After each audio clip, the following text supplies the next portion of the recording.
Okay, I'm Sylvia Blechman-Kantor. I have been a teacher for 41 years, and I have been at Mackenzie for 14. Okay. Of those 14. And so what classes do you teach? I teach student success in the student success program, where I teach math, different levels of math, any credit recovery course, geography, civics, careers, and I teach Spanish 10, 11, and 12. Okay. So we actually helped her in Spanish grade 10 and 11, and we helped her get some materials. So would you like to discuss how we helped you? Well, you did a fantastic introduction to the use of Prezi. Google Docs, I think I helped the kids previously. Most of my students in grade 11 knew Google Docs very well, but I think some of them did not know how to use Prezi properly. Then I would say the most important success in this teaching that you have done, the three of you, has been to introduce the grade 10s who were quite reluctant to use technology in terms of, or at least for Spanish. That has been incredible success, I would say. Okay, so do you think our teaching of your grade 10 class was successful, and did it benefit them?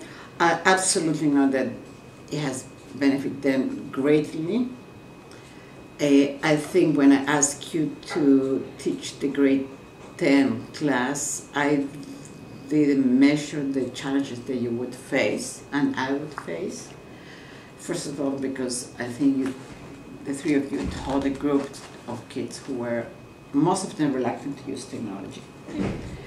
And they found it like kind of discomfort, and it was something that they didn't want to do, and they didn't, actually I think they didn't expect to do it in Spanish class. Yeah.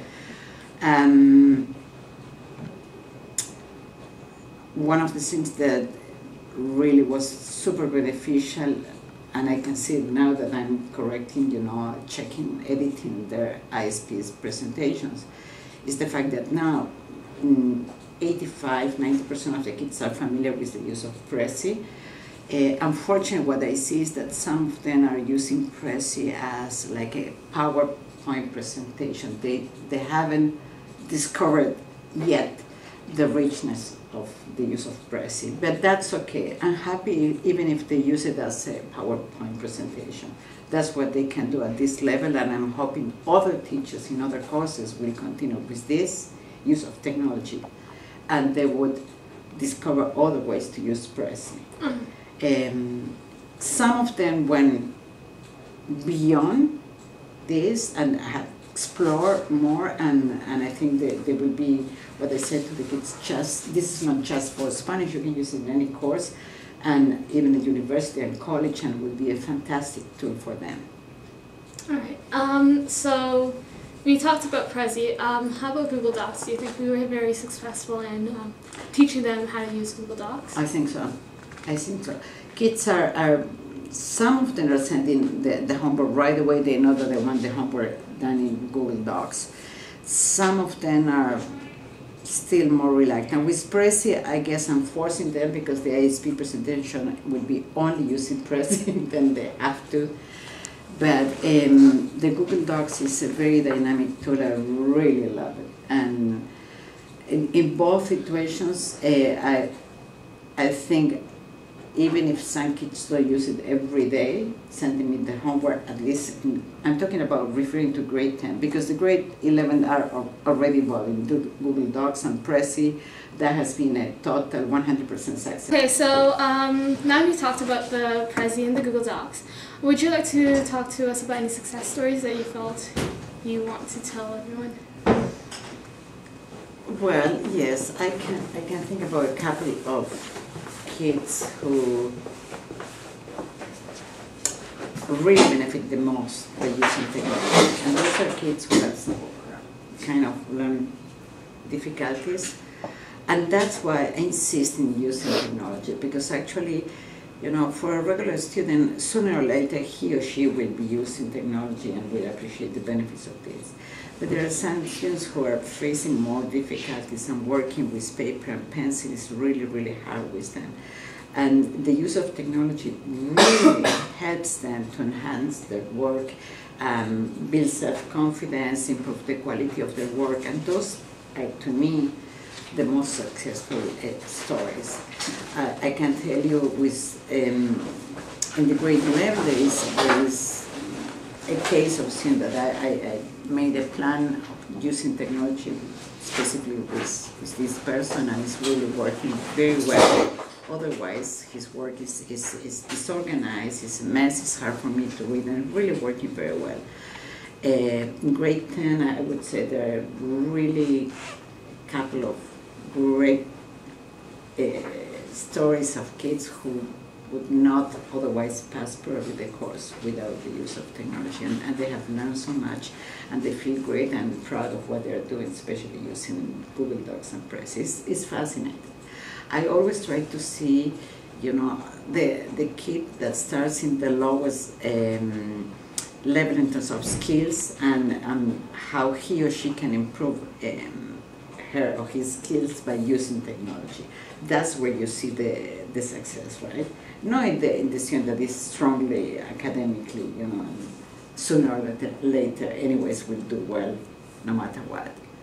Then yes, I think it has been great in that sense, especially for the kids with more difficulties. In terms of, can I talk about frustrations? Sure. Okay.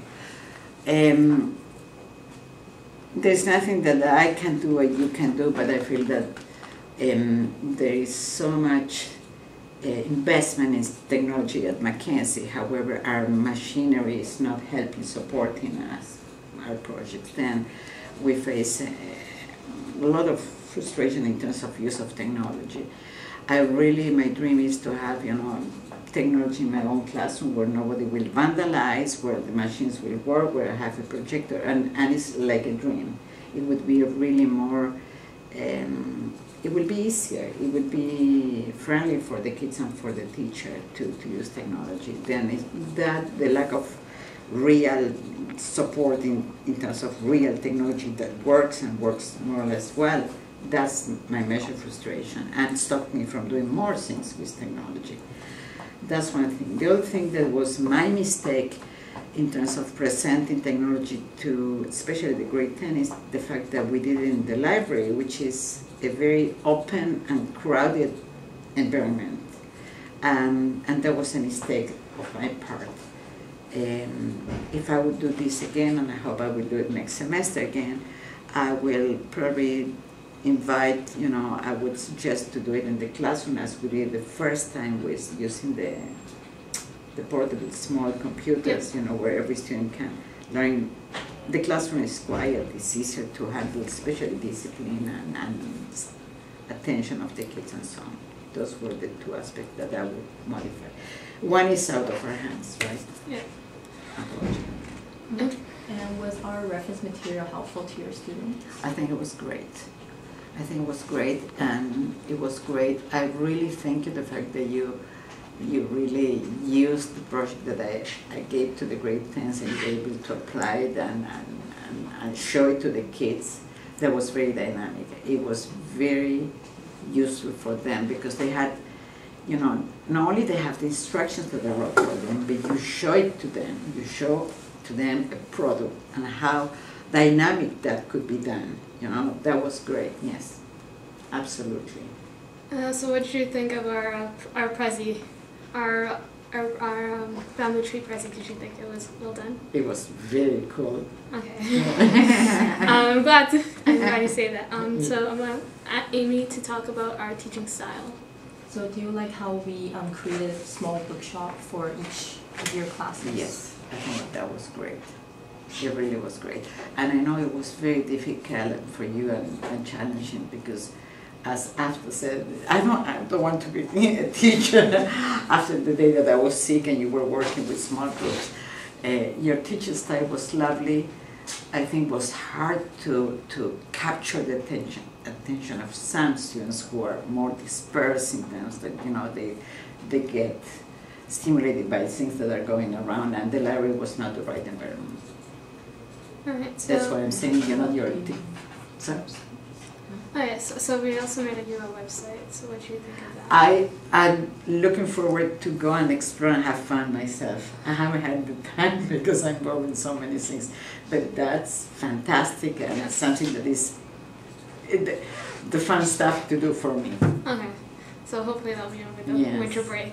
Yeah, I really want to personally, as you know, I want to keep exploring the use of technology. You know, I think it's a great tool for me. Alright, so do you think for the website, do you think we gave you enough background information and how to use it for you to successfully Yes, go on with this? and yes, I think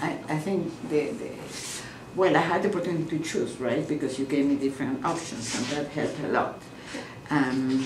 Yes, I think that was great. Probably I would never had the time to express myself. Yeah. And you brought it to me, which was great. Now I have to go back and start completing and shaping my own style, right? Yeah. Yeah, it was great. Okay, so do you have anything that you want to tell us about if we were to do it again? Would you want to change anything else other than the environment, like our teaching style was? No, I think as a group I would say that it is important that everyone would have a role, a leadership role, you know. I think many of this situation fall in your lap because you took Spanish and I counted on you. But there is, I think, Amy and Sabina have so much knowledge, and it's a kind of personality. I would advise you to, you know, to strive to be more active and more present, you know. You take a second role, and there's no reason for that, because I think both of you have, you know, the three of you have enough knowledge to handle this very, very, very well.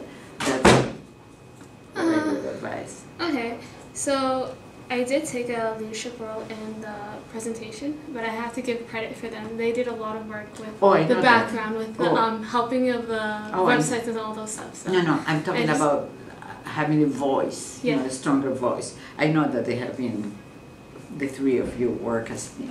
Okay. I can tell that. All right, so we're going to conclude our presentation in our little video here. So thank you for letting us interview you, and I hope you have lots of fun with the website and your class gives you no trouble with the President docs. Muchísimas gracias. It was fantastic.